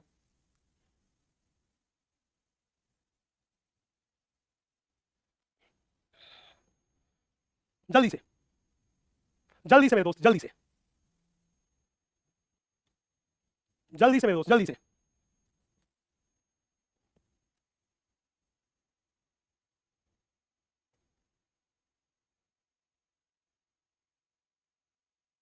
देखिएगा बेटा, बहुत प्यारा सवाल है।